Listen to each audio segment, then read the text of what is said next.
Kasabay kan selebrasyon kan ika-12 taon kan Paray Festival, inabangan kan mga tao ang makolor na street dance competition sa Banwaan kan Viga, Catanduanes.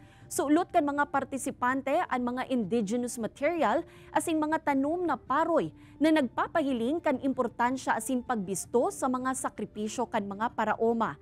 Kabale sa mga nagpartisipar ang manlaen-laen na barangay kan Viga. Enot naman na pigdeklarar como rice granary capital kan probinsya ning Catanduanes ang Viga sa lindong kan Provincial Ordinance Number 16-2024. Dakula man subuot ang maitatabang kaini sa pagpapauswag kan kultura asin turismo kan Banwaan. So in the case of Viga, it's a big platform for them to showcase their culture and heritage. And of course, yung kanilang mga religious traditions, yung kanilang kasama na din yung pagkain, yung kulinarya.